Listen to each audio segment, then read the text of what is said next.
Assalamualaikum warahmatullahi wabarakatuh. Selamat datang teman-teman. Jadi pada pertemuan kali ini kita akan membahas ontologi dan hakikat realitas.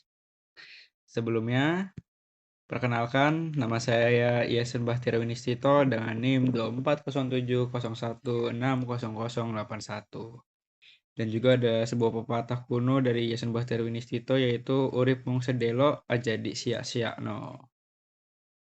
Nah, teman-teman, jadi dalam ilmu pengetahuan itu memiliki 3 komponen yang merupakan tiang penyangganya yang menyusun ilmu pengetahuan itu.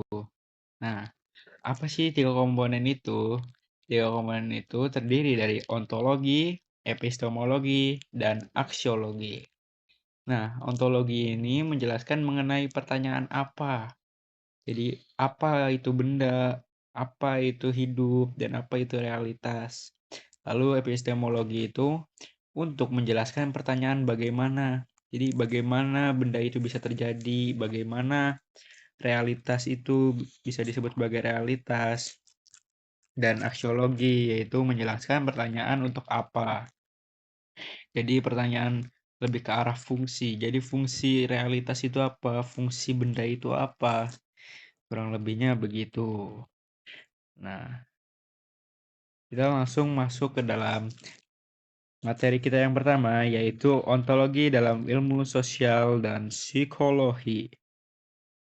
Nah, ontologi ini merupakan salah satu di antara lapangan-lapangan penyelidikan kefilsafatan yang paling kuno. Nah, ontologi ini berasal dari bahasa Yunani, yaitu ontos dan logos. Ontos ini memiliki arti yaitu yang ada, dan logos itu memiliki arti ilmu atau teori. Nah, dan apabila dielaborasikan dapat kita pahami, ontologi adalah ilmu yang mempelajari tentang yang ada. Nah, ontologi ini sebuah landasan dalam menetapkan batas ruang lingkup wujud yang menjadi objek penelaahan serta penafsiran tentang hakikat realitas yang akan kita bahas pada materi selanjutnya. Nah, dalam ontologi ini terdiri dari berbagai aliran. Yang pertama itu materialisme, lalu vitalisme, eksistensialisme, humanisme, dan humanisme. Nah, materialisme ini adalah aliran filsafat metafisika yang mengembalikan segala sesuatu kepada dunia materi. Kenyataan sejati atau kenyataan sesungguhnya dari segala sesuatu termasuk manusia adalah benda atau materi. Jadi menurut aliran ini, segala sesuatu itu kembali kepada dunia materi. Jadi sesuatu bisa disebut sebagai realita, itu kembali kepada materi. Lalu yang selanjutnya itu filsafat hidup. Nah, aliran filsafat ontologi ini memutlakkan dua organis dan memandang bahwa kehidupan adalah kenyataan sejati satu-satunya. Nah, menurut vitalisme ini yang primer bukanlah akal pikiran atau rohani manusia tetapi adalah kehidupan. Lalu yang selanjutnya yaitu eksistensialisme. Merupakan aliran filsafat yang membahas keberadaan manusia dan hubungannya dengan dirinya sendiri, dengan sesama manusia, dan dengan Tuhan. Nah, kita akan berfokus pada aliran humanisme. Karena aliran humanisme ini berhubungan dengan ilmu sosial. Nah, humanisme ini memberi tekanan kepada kemanusiaan sebagai hakikat manusia dan bahwa kebebasan dan kedaulatan manusia itu adalah esensial. Jadi menurut humanisme ini, manusia itu memang sudah seharusnya bebas dan berdaulat karena itu adalah sebuah esensi manusia. Lalu menurut humanisme, manusia merupakan suatu totalitas kepribadian, merupakan manusia seutuhnya total person. Nah, humanisme ini memiliki sifat juga yaitu terbagi dari dua macam pendekatan sifatnya yaitu pendekatan fungsional dan pendekatan genetik. Nah, apa sih arti dari pendekatan fungsional dan genetik itu? Pendekatan fungsional itu disebut juga teologikal karena maknanya dalam sifat itu terkandung tujuan tertentu untuk mengenal bagaimana. Pendekatan fungsional seringkali digunakan pertanyaan mengapa atau kenapa dan jawabannya adalah untuk mencapai tujuan tertentu. Jadi pendekatan fungsional ini mencari fungsi dari benda itu tuh apa. Jadi kenapa benda itu ada dan kenapa dan mengapa juga begitu. Lalu selanjutnya itu pendekatan genetik yang disebut juga pendekatan historikal karena corak jawaban yang diberikan dikaitkan dengan peristiwa masa lalu. Misalnya, bagaimana kita menjelaskan mengenai terjadinya atau sejarah berlakunya terhadap peristiwa tertentu. Untuk jawaban yang jelaskan tentang urutan sejarah atau tahap perkembangan objek yang dikaji dalam perjalanan tertentu. Jadi pendekatan genetik ini pendekatan historikal. Jadi kita melihat dari belakang, dari urut, dari dia lahir, dari dia anak-anak sampai dia dewasa. Begitu. Nah, apa sih implikasinya dalam bidang sosial dan psikologi? Nah, dalam bidang sosial ini, pendekatan sering menggunakan pendekatan genetik untuk menjelaskan fenomena sosial melalui asal-usul historis dan proses perkembangan temporalnya. Nah, fokusnya adalah bagaimana sesuatu muncul dan menelusuri urutan peristiwa masa lalu. Pendekatan fungsional mengungkap makna fenomena melalui tujuan atau fungsi yang terkandung di dalamnya. Menggunakan pernyataan mengapa dan kenapa. Jawabannya menyoroti kontribusi terhadap tujuan tertentu. Contohnya ketika ada teman kita yang melakukan keburukan ya, nah ntar itu kita melihat dengan pandangan historis. Jadi dia itu kenapa kecilnya, apakah dia sering masuk angin atau bagaimana. Nah, itu kita lihat dari historical dari dia masa kecil hingga sampai berkembang dewasa.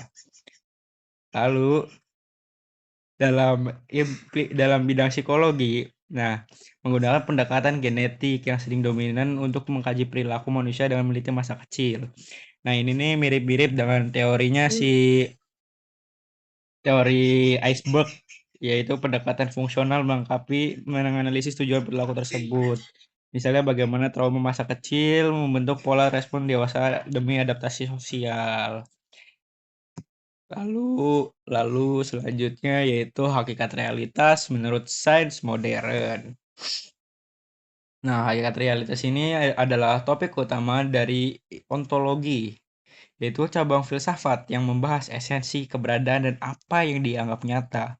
Nah, materi ini sering dieksplorasi dengan fokus pertanyaan seperti apa yang ada, bagaimana yang ada, dan di mana yang ada. Nah, untuk definisinya sendiri, hakikat realitas itu adalah sifat dasar dari apa yang dianggap nyata atau benar-benar ada. Secara umum, realitas didefinisikan sebagai totalitas segala yang ada, baik yang diketahui maupun tidak, berlawanan dengan yang hanya imajiner. Nah, eksistensi dan sifat realitas bersifat independen karena realitas tidak bergantung pada pemahaman dan pemikiran kita terhadapnya untuk terus ada atau mempertahankan karakternya. Jadi menurut hakikat realitas ini, apa yang disebut ada itu adalah hal yang bisa kita rasakan dan bisa kita lihat. Contohnya ketika kita melihat benda. Nah, itu bisa disebut sebagai realitas karena kita dapat melihat. Lalu ketika kita merasakan takut. Nah, rasa takut itu bisa disebut sebagai realitas. Akan tetapi ketika kita merasakan takut akan dicemooh orang lain atau dihujat oleh orang lain, itu tidak bisa disebut realitas karena kita tidak bisa mengetahui itu sebagai kebenarannya. Karena itu adalah sebuah hal yang tidak bisa kita rasakan atau lihat kebetulannya.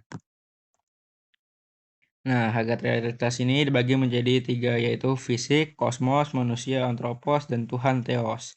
Nah, kosmos ini pemikiran mengenai alam fisik menimbulkan filsafat alam atau kosmologi. Lalu yang selanjutnya manusia, antropos, membahas mengenai manusia menimbulkan filsafat manusia atau antropologi filsafat.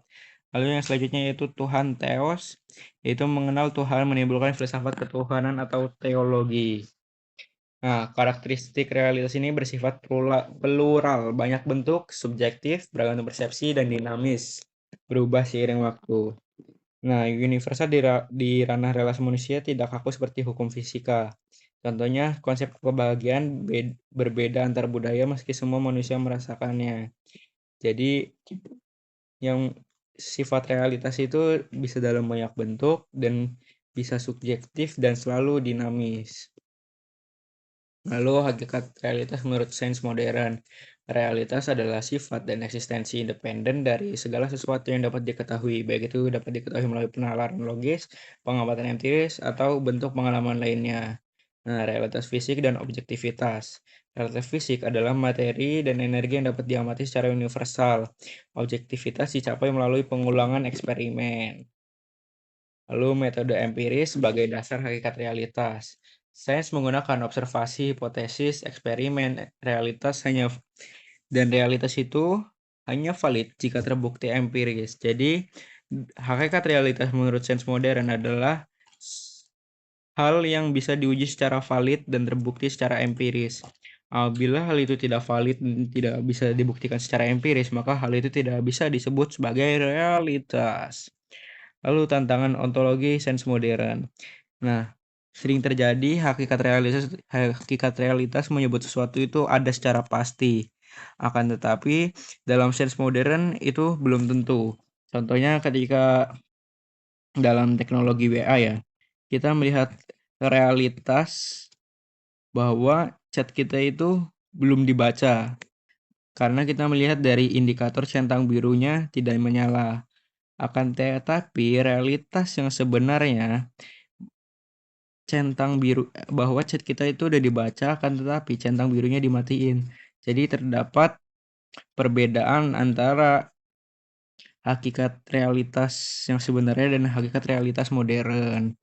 Nah, hal ini menjadi bukti bahwa realitas dipengaruhi oleh pengamat dan tidak independen dan berdampak pada realitas fisik bukan lagi mandiri tapi pengukuran mengubahnya. Mungkin segitu saja yang bisa saya sampaikan. Terima kasih atas waktunya teman-teman yang sudah mendengarkan. Kurang lebihnya mohon maaf. Wallahul muwaffiq ila aqwamit thoriq. Taqabbalallahu minna wa minkum.